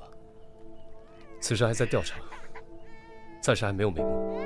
我家主人说了，李少卿如果需要任何帮助，定请直言。李某在此谢过萧郎中的好意了，在下告退。这个萧郎中是什么人啊？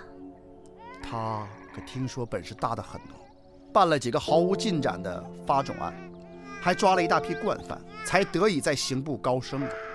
怪不得这个萧郎中这类消息那么灵通呢。我们之后也许还有需要他帮忙的事情呢。哟，哎呦，我的小宝贝儿，再哭我就把你送回去。胡说什么呢你？瞧把这孩子吓的，走开。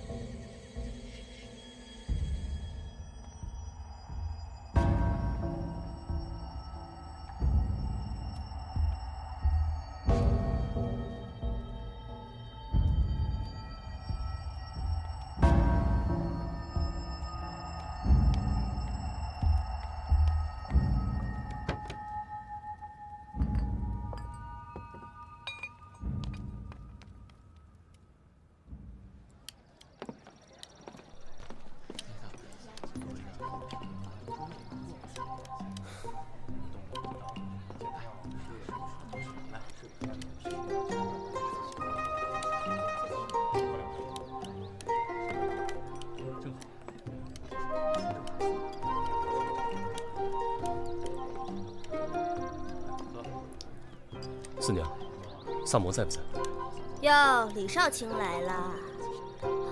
哟，孩子。哦，小宝宝怎么这么可爱？你叫什么名字？爸爸妈妈呢？他是个孤儿。怎么那么可怜啊？这么小就成了孤儿。哦，不怕。所以我要请萨摩帮忙。萨摩，萨摩，来了。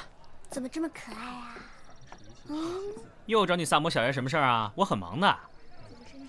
孩子。哦，你可别告诉我，这是你。没错。你想得美！你倒是想啊，这时间也对不上啊！开什么玩笑？谁跟你开玩笑了？这可是大事。哎，你声音小点。我们不知道拿着孩子怎么办。怎么办？要不我来养？你们那么忙，哪有时间照顾他呀？对不对？我会好好照顾他。萨摩，你快去忙吧。店里的活儿也不用干了，我会让不三不四帮你做的，慢走不送。那我今天的工钱照算啊。好吧，那我就恭敬不如从命了。那这孩子，老大，老大，老大，小声点。喘口气再说。古墓被人动过了。什么？啊，我们走。客官，要不要再加点菜啊？不用了，团长。哎，好嘞。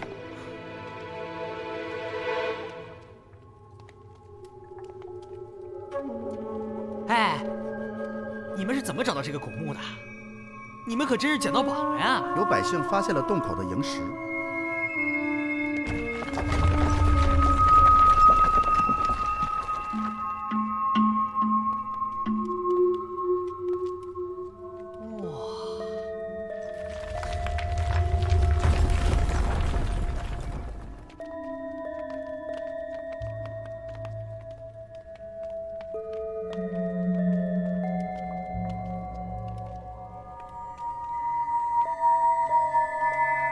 老大，这地上的东西应该是有人碰过了。之前这个箱子是关着的。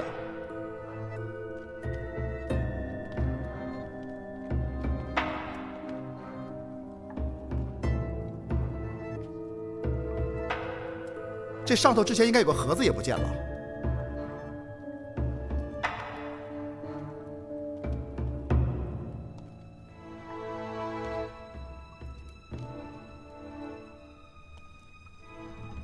怎么感觉像个赝品呢？别瞎碰，小心机关。知道啦。如果那闯入者不为财，莫非与这女尸腹中的婴儿有关？要是这样的话，只要我们找到那个闯入者，那不就真相大白了吗？萨摩，你觉得呢？有理。哎呀，可这茫茫人海的，去哪儿找啊？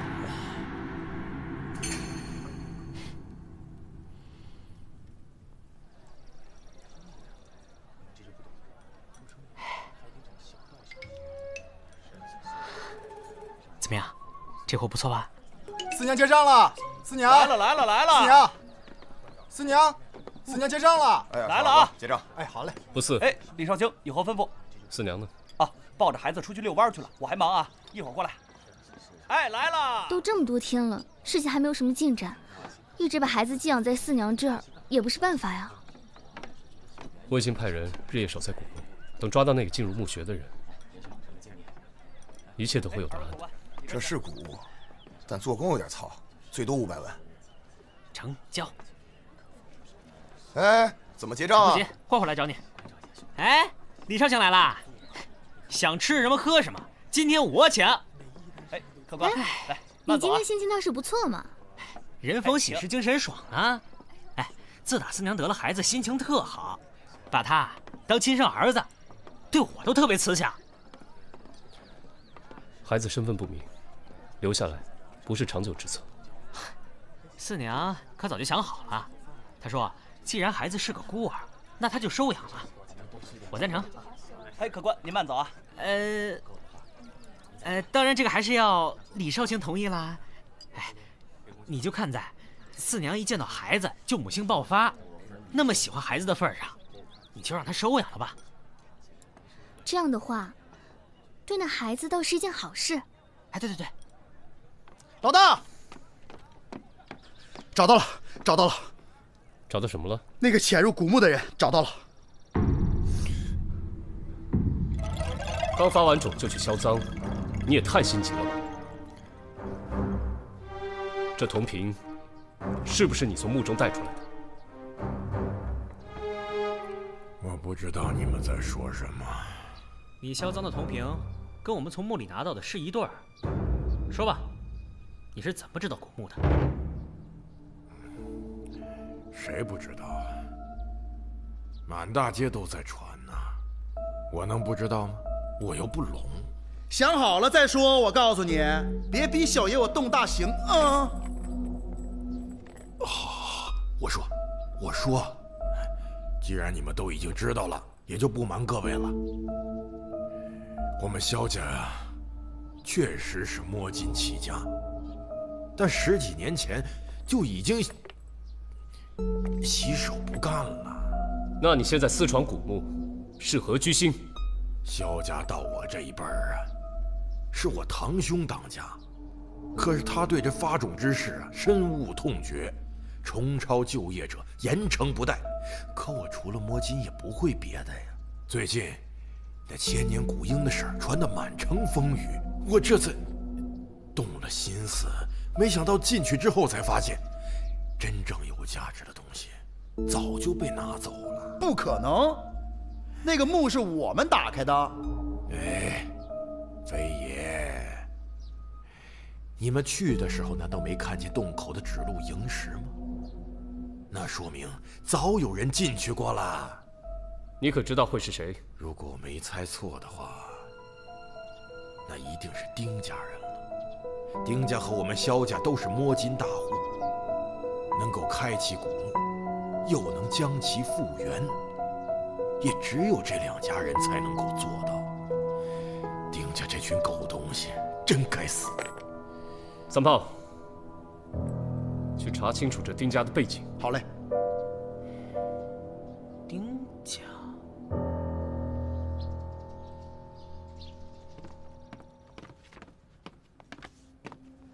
李少卿，刑部郎中萧松远求见。请进来。李少卿，在下萧松远，幸会。幸会，请。好，不必了。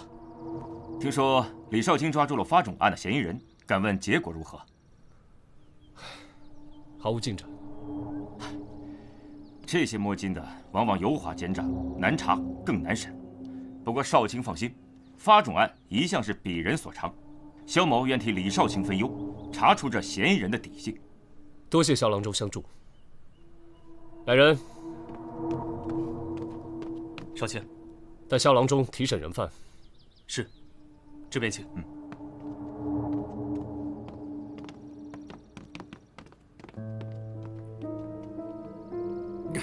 不是刚问完吗？又要问什么呀？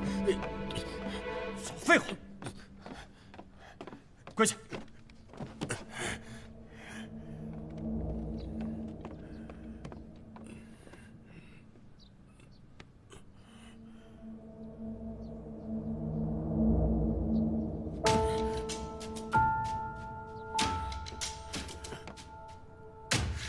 你小子！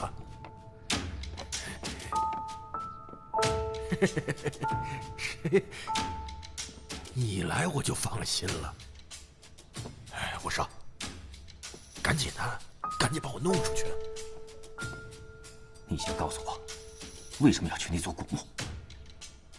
你问我为什么要去那个古墓？哼！你在朝为官，顺风顺水儿，我可没你那份俸禄。自己去讨些生计还不行？你七叔，我爹当年已经说得很清楚了，他说过，萧家人从今往后不许再踏入任何一座墓穴。你私自违背族训，知道有什么后果吗？好了，事到如今，你就少在这跟我说这些没用的。好歹我也是你七叔，赶紧把我弄出去。我暂时帮不了你。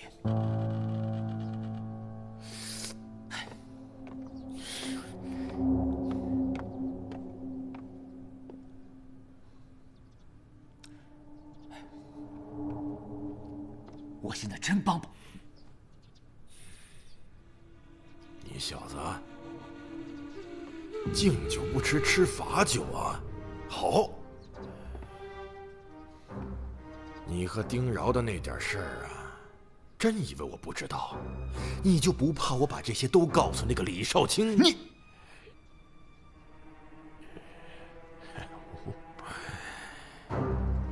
不想为难你，只要你把我弄出去，这件事儿肯定不会有第3个人知道。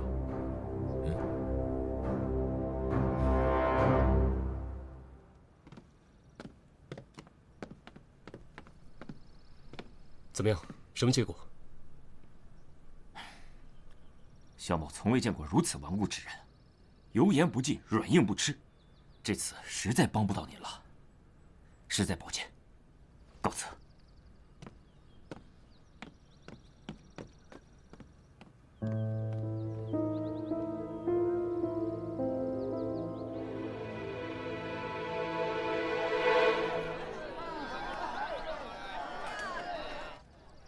小宝宝，小宝宝，我们去晒晒太阳好不好？晒晒太阳会长得更快。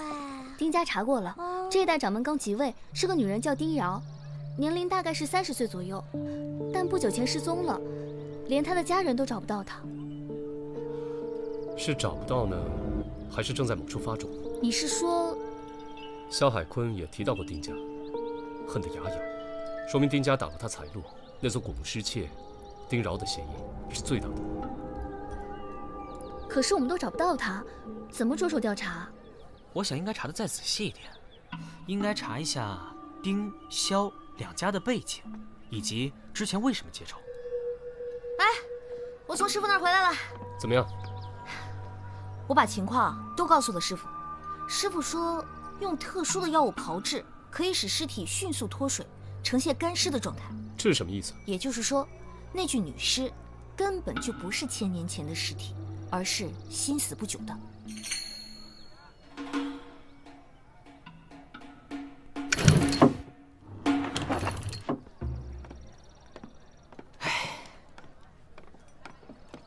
你所说的我已经调查过了，结果如何？之前萧家和丁家一同摸金发种，形影不离。直到有一次，丁家鬼迷心窍，想私吞赃物，不惜出卖了萧家。萧家被抓了好多人，从此退出江湖，与丁家就一刀两断了。老大，刚才我在路上听他们说，昨天晚上起了场大火。然后呢？一宅子的人非死即伤，而且宅子的主人姓丁。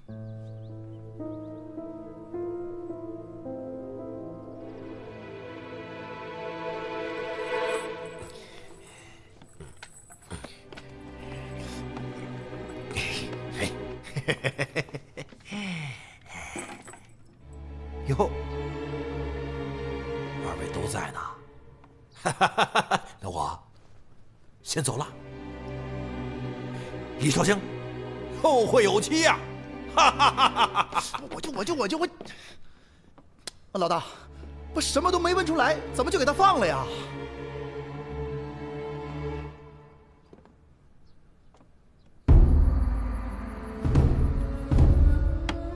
你到底想要什么？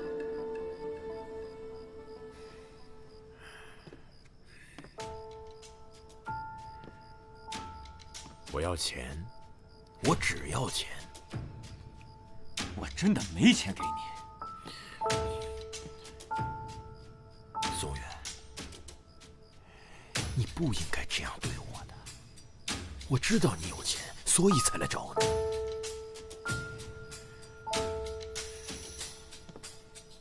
那件事儿啊，天知地知，你知我知。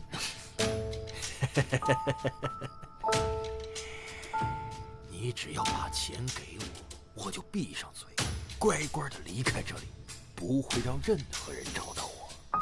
怎么样呢？啊？你保证？我保证，我一定保证，我保证。好，成交。痛快！你先回吧，等我消息。好嘞。官人您留步，郎中已经救醒了，不能进去，把他吵醒，我们要挨板子的。官人，是。哎呀，李少卿此时登门，所谓何事？刚刚我都听到了，刑部郎中与人犯合谋，真是让我大开眼界。萧郎中，还希望你能够如实交代，不要让吕某为难。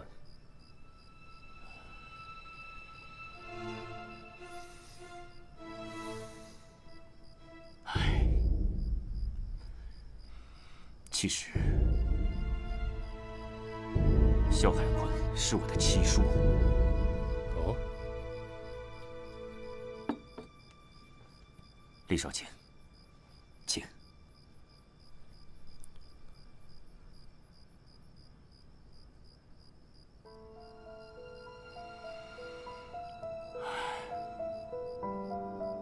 我是萧家的第8代传人，但是萧家其实多年前就金盆洗手了。我顺从父亲的心愿，走上仕途，盗墓之事更与我毫无瓜葛。唉，可是我七叔却财迷心窍，不惜违背族训，潜入古墓偷窃财物，又让我利用职务之便帮他脱罪。那日在大堂上，他还要我想办法放了他。可被我拒绝了，没想到您把他放了出来。萧郎中，没想到你这官做的可是好啊！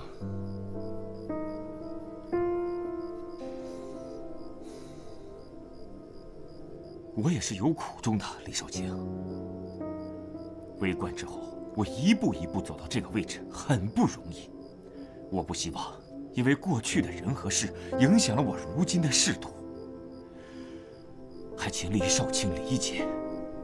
我想知道，这萧海坤威胁你的内容到底是什么？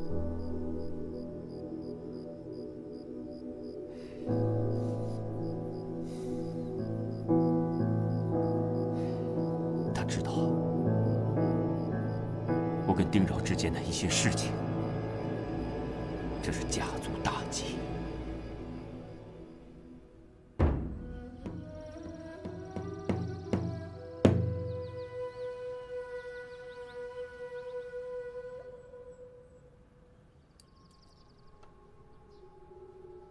嗷呜！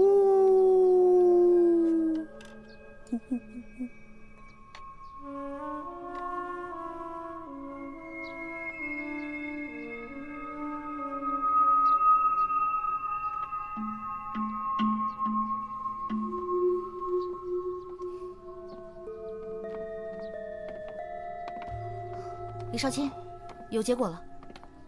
怎么样？不出所料啊，确实是一个刚死不久的人，只是在尸体上做了手脚，用药物促使机体迅速脱水钙化。据我所看，婴儿出生前他才死了不到1个时辰。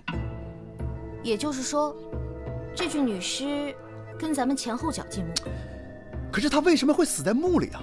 而且还躺在棺材里？他是谁？又是谁杀的他？我猜，真正杀丁饶的凶手，我们早已见过。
谁？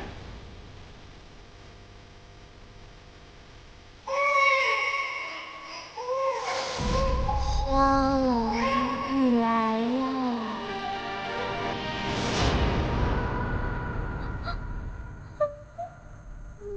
小老，你为什么害我？你少在这给我装神弄鬼！你有什么目的？我的孩子还这么小，就随我而去，你为什么这么狠？萧海坤，一定是你！你怎么还没走？念及你我叔侄关系，给了你钱让你走，可没想到你竟然扮鬼来吓我！出来！别跟我躲躲藏藏的！究竟是谁？你以为扮作丁饶我就会害怕吗？你以为他死在那座墓里，我就会心虚，就会给你更多钱？想着这件事威胁我一辈子，你也太贪了吧！还我命来！说，到底是谁？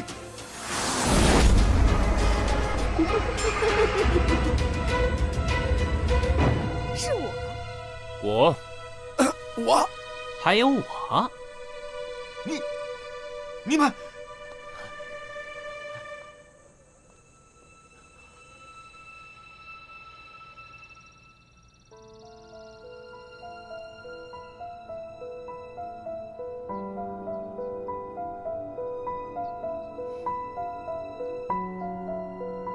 我是和丁饶一起进的墓穴，里面那具女尸就是饶儿。你和他到底什么关系？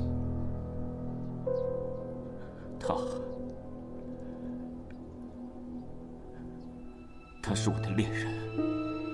萧家与丁家势不两立，你们两个怎么可能走到一起？我们不能选择自己的过去，可是未来却应该掌握在自己的手中。无论发生任何事情，都阻止不了我们在一起。既然如此，那你为什么还要杀他？我怎么可能舍得杀饶儿呢？丁家现在由他大伯丁良海所操持。饶儿怀了身孕后，丁良海得知了我们的关系，便把他控制起来。我心急如焚，抓了许多丁家的门徒，想以此逼丁良海放人。有一天，饶儿终于出现了。饶儿，我们必须去那座秦朝古墓，等我拿到里面的东西，我就跟你走，好不好？我耐不住饶儿的软磨硬泡，就带着他进了古墓。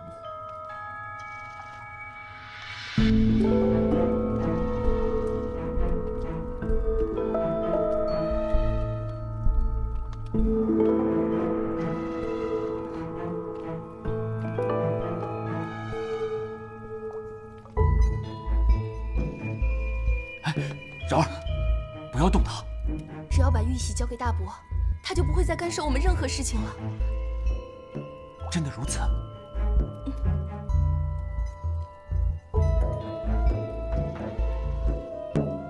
阿远，就算是为了我们的孩子，好吗？好吧，至此便听你的。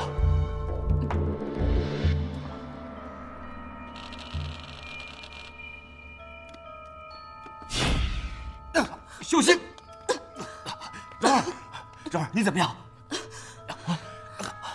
快走！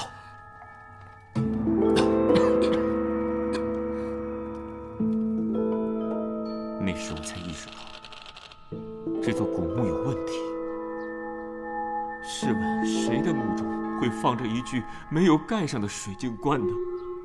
这都是丁家大伯设计好的吧？古墓就是一个陷阱。丁良海根本就没想让我们活着出去。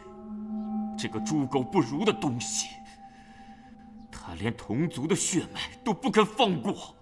饶儿，饶儿，饶儿，你没事吧？啊，不好啊，门要关上了。饶儿，快走！饶儿，饶儿，饶儿，快走！门马上就要关上了，我去把门顶上啊！阿远，阿饶，快点啊！我把门顶住了。你走吧，别管我了。阿饶，坚持，快一点！阿饶，我不能自己走，求求你，跟我一起走，我不能把你一个人留在这儿。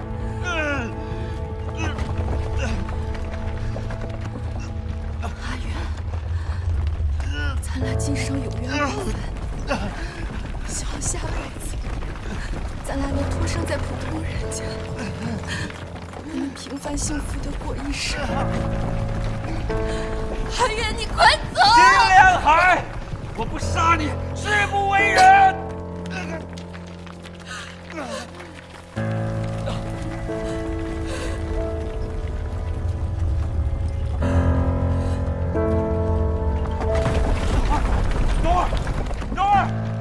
我刚离开主屋，你们就进来了，我也只能逃离现场。前几天，我一把火烧了丁家，为这儿报了血海深仇。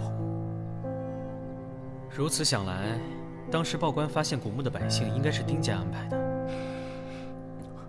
所以，即使你俩能从那座古墓逃生，也躲不过官府的围剿。是。刑部郎中发种的罪名坐实，我非但救不了饶儿，连自己的命都保不住。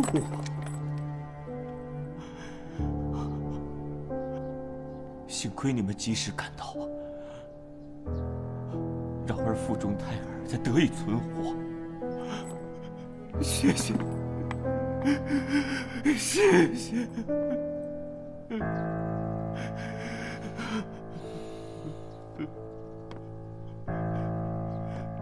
你们当时进入墓室时，可有看到墙上的字迹？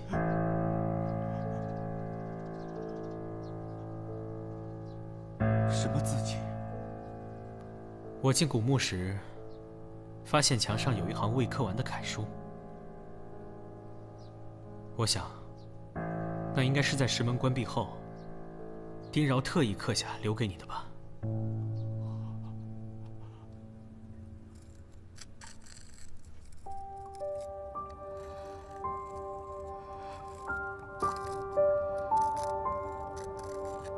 虚节阔兮，不我活兮；虚节寻兮，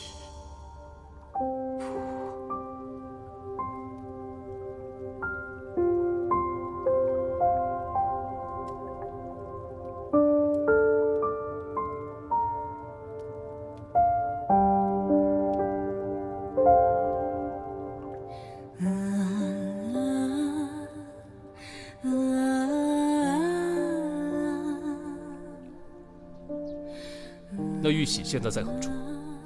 我怕我七叔跟丁良海把他偷走，藏在我房中的暗藏里了。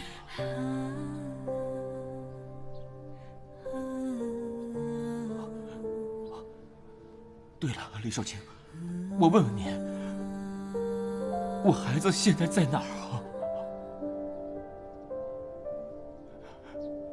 我想看他一眼，就一眼。随后任凭处置，求您了。